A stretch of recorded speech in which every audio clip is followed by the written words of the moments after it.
Hey everyone, Mo here, and before the video begins, I just want to let you guys know that my schedule has opened up for me to do coaching again.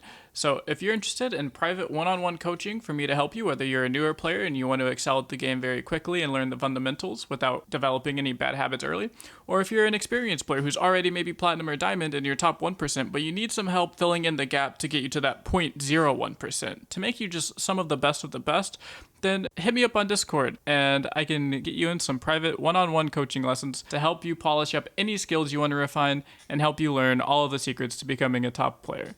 That's it. I hope you enjoy the video. Hey everybody, Mo here, and in this video I'm bringing you another deck guide for dummies video. And in this episode it's going to be around the Braum Swain deck.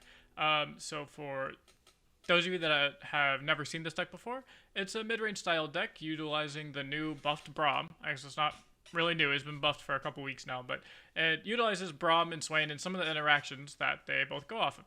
Braum likes to take damage. Swain likes it when you deal non-combat damage. So they kind of work together a little bit in that regards, as well as just Freljord and Noxus are really good together as far as mid-range decks go. The most popular mid-range deck right now in the moment is actually Ashe and Sejuani put together, and that makes the strongest mid-range deck in the game at the moment that people are playing. So they just really complement each other. Freljord goes ahead and usually just buffs up units, and Noxus units are either already big or maybe they want to take some damage here, like Crimson Disciple, with 4 health, can take a little bit more damage and utilize the ability a little bit better. So, because of that, I did not create this deck. Someone else brewed this deck. I don't know who the exact creator is, but this deck was flying around ladder for quite a while. I think somebody hit rank 1 or rank 2 with it recently, and it's just really powerful. You just play a bunch of powerhouse cards, and in my opinion, it's easily one of the top 2 mid-range decks at the moment. It's a tie between this deck and, of course, the Ashe Sejuani Freljord Noxus version. If you go to the meta stats page on Mobalytics, you'll see that the second most played region combination with the highest win rate is actually Freljord Noxus. And when I saw this, I was just, looking at this today, and I was like, oh, it's probably just going to be the Ashe Sejuani mid-range deck. But if you look, while the Ashe Sejuani mid-range deck has a little bit of a higher win rate, this Braum Swain deck is actually the most played deck with a still really respectable 55% win rate across, I think this is 190, almost 595,000 games played. I'd say that's pretty good. And if you go across this combination, you see, again, I wanted to see what was the most played deck. And you see the most played cards are actually Crimson Disciple, Fury of the North, Imperial Demolitionist, Braum, Nox and Fervor. All of these 4 are played in the Braum Swain deck, not in the Ashe Sejuani mid-range deck. So that just made me want to play the deck a little bit more. So this is the deck list we're going to be working with today. It consists of 6 champions, 15 spells, and 19 followers. And this is the deck that I'm actually currently playing in Diamond right now. I believe I'm 5-2 with it. So pretty good. I mean, wins more than twice as much as I lose. So I really enjoy it as my mid-range deck of choice at the moment. So here I'm just going to go over every card real quick, tell you kind of the purpose of each card in the deck, why they're in the deck, and what substitutions you could make if maybe you don't have all of these cards. So let's just go from cheapest to most expensivest. So Ravenous Flock works really well with some cards like Arachnoid Sentry. You do play some smaller creatures like Crimson Disciple, Iceveil Archer. So maybe they don't deal all of the damage. Like let's say you're playing against a 5/5, the really buffed up Ashe Sejuani mid-range deck, and you deal 2 damage to it with your Demolitionist. You can use this Ravenous Flock to almost guaranteed kill any unit in that deck, even if it's buffed up. Even if they have a 5/5 that's getting +1/+1, if it's a 6/6, this thing deals 4 damage to it. Also, dealing 4 damage to a unit, that's already a third of what Swain needs to be leveled. He only needs 12. So this right there covers a third of that. If you just combo this with 1 Nox and Fervor, you're already almost there. You're just 2 damage off. So Ravenous Flock, really cheap, really good. It kind of reminds me of, I believe it's called, is it Execute in Hearthstone? The 1 mana warrior spell that just killed anything that's damaged. That's basically what the spell is. It's just 1 mana, kill anything that's damaged. Move on to the 2-drops here. So we have Crimson Disciple, very staple Noxus card for any mid-range deck. It's really good at triggering Swain as well. So you see Demolitionist and the Disciple combo a lot in aggro decks because it's 4 damage to the face, but you don't realize that Demolitionist deals 1 damage to the Disciple, so it's 5 damage as far as the Swain trigger goes, because Swain trigger just says you've dealt 12 non-combat damage. It doesn't necessarily say deals 5 non-combat damage to the opponent's face. It means to creatures, to your enemy creatures, to your creatures, to the enemy face, to your face. It counts all damage. So even the 1 damage you do from the Demolitionist counts towards the trigger. So Disciple's really good against blocking small aggro units. It might help you stabilize, as well as it's really good in the matchup where you need to be aggressive. You know, you do Disciple on 2 and then Demolitionist following it up, boom, 4 face damage, as well as 4 damage on the field now to attack with. Icevale Archer is really good in the mid-range matchups where maybe they don't open attack and maybe they develop. Icevale Archer can completely take away one of the attackers. That's something that you'll notice is a recurring theme in this deck, is that it hard punishes opponents that don't open attack, that don't take their chance to open. They would have developed, they're like, oh, but I have this 5 power unit, I can put in this 5/5, or I can put in this Sejuani. Well, with Icevale Archer and with the Arachnoid Sentry, now, you know, yeah, you got to play an extra unit, but it didn't matter because I also got to play a unit that just took out one of your units, and then now you're down an attacker as far as, you know, a useful attacker anyways with Frostbite. So Demolitionist strictly in here for the Disciple Demolitionist combo. You can also use this on something like Braum, you know, pre-combat. Most people just attack with Braum and they get their Poro that way. With Demolitionist, you can actually, you know, let's say you're attacking on odds. You can play Braum on turn 4, it passes to your turn. Before you attack, you can Demolitionist your Braum, and then now you have an extra 3/3 to attack with. And that's really, really good combo, as well as, you know, it triggers 2 damage to the face. So if you have a leveled up Swain, that's a good way to stun an enemy, either, you know, before they attack if they developed, or before you go in for a really big attack yourself. Next up is Arachnoid Sentry. Again, this card synergizes heavily with other cards in your deck. Ravenous Flock not just says deal 4 damage to a unit that's damaged, but it's deal 4 to a unit that's also stunned. So if you stun something with Arachnoid Sentry, this is a 4 mana kill anything combo. You don't actually play any 1-drops, so you're always going to have 1 spell mana for the first, you know, 3 or 4 turns. So on turn 3, you can play Arachnoid Sentry on turn 3, and then go ahead and just kill any 3-drop in the game. You can come over here, look at any 3-drop of all regions. None of them will have more than 4 health, except for Darkwater Scourge, but no one plays that card because it's bad.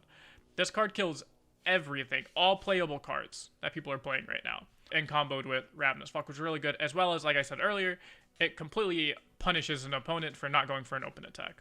Next card is Culling Strike. This card's really, really good for aggro matchups. This is like a need to have card in your hand if you're playing against stuff like Zed-Lucian aggro.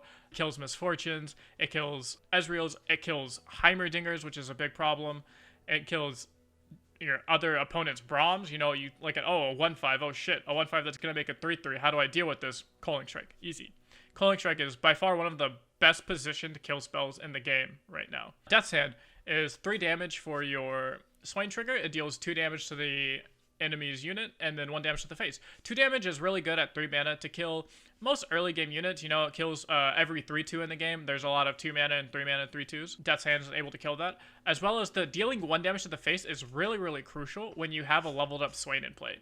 Even if they remove their own unit, let's say they try and use a Glimpse from Beyond or something to get the unit to not take the 2 damage from the first part of the spell, the 1 damage to the enemy nexus will always happen, no matter what. As long as the spell isn't countered by a deny, the 1 damage to nexus will always go through. So you'll always get the Swain trigger off of that card, which is really, really good. Kindly Tavern Keeper is at a 3 right now because of how much aggro is running around. I mean, 33% of my games, you know, are against Draven Darius aggro, whether it's Draven Darius Harrowing or Draven Darius Freljord. It's some type of degenerate aggro deck. So having a 3 mana 3/3 body on top of healing your nexus for 3, it can be a really big swing and really help you stabilize. You know, a lot of people are going to be playing 2/3s. A lot of aggro cards are 2/3s. So playing a 3/3 helps you either just straight up kill a unit or at the very least trade on top of gaining 3 health. So it's really, really good.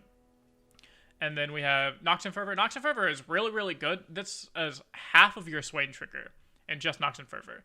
You can deal 3 damage to any of your units. You don't really care too much about killing them off, but it's really good if you can do it on a Braum, maybe, because it has 5 health, a Swain or a Leviathan, because those all survive the damage. But even if you can't do it on a unit that survives, that's still dealing 3 damage to your unit, and then 3 damage to either the enemy face or to kill off another unit. That's half of your Swain trigger. Here's a trick. If your Swain's at 9, so it only takes 3 damage to level, don't forget that the first half will always trigger first on Nox and Fervor, which is the deal 3 damage to an ally. That will be the first 3 damage dealt.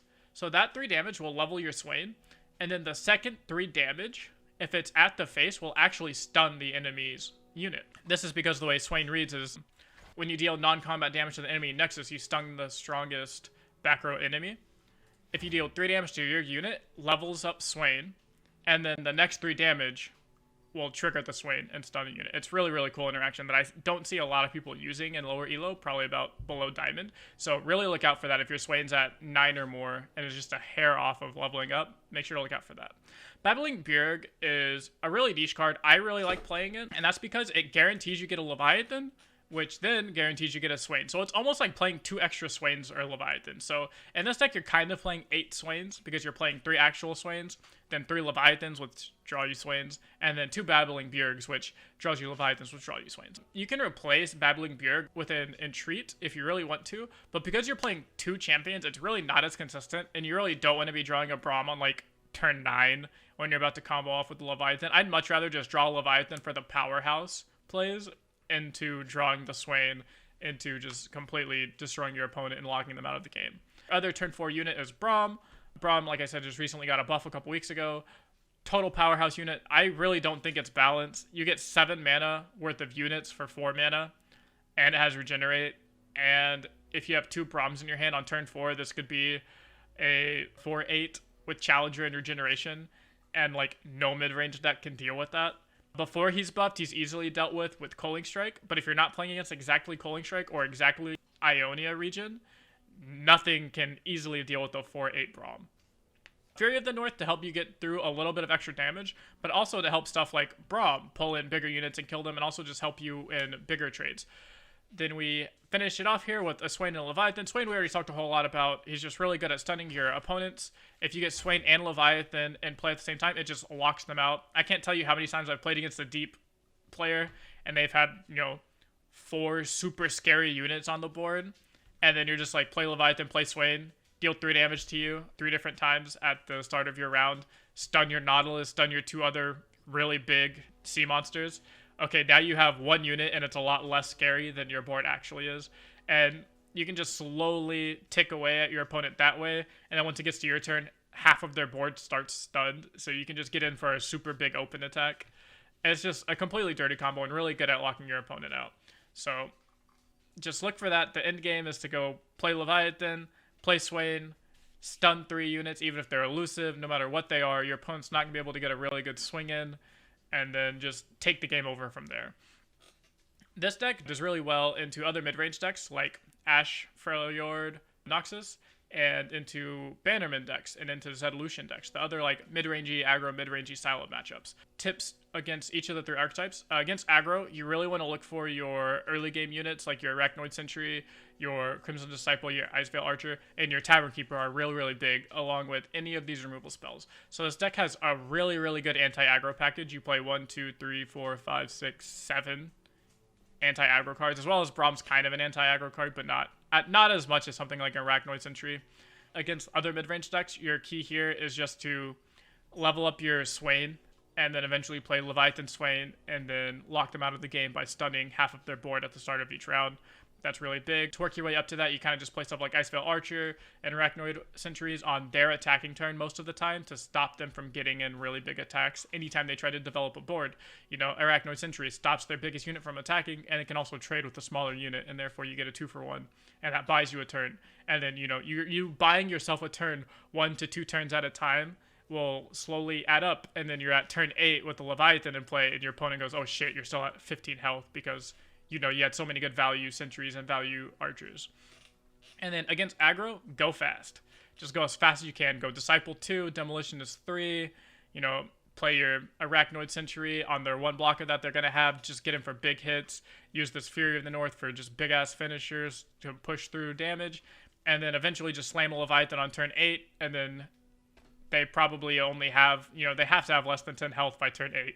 And then you just go, okay, I'm just going to pass to you, deal 3 damage, goes to my turn, deal 3 damage, and you're dead before they can even react to it. So that's how you play each of those. I am going to have an in-depth mulligan guide to this deck for how to mulligan specifically against each major deck at the moment that's meta.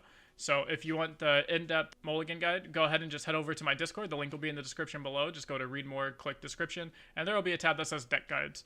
And there you'll get the super in-depth deck guide, and you can ask any questions you want to either in the comments of this YouTube video or go and ask me on Discord directly if you want. So that's going to be it for this video. Make sure to go and follow me on Twitch. I stream on there almost every single day at noon Central Time. Subscribe here on YouTube. I post videos at least Monday, Wednesday, Friday. And join the Discord so you don't miss any notifications. That's going to be it. I hope you guys enjoyed. Let me know what the next deck guide you guys want to see is, and I'll see you guys in the next video.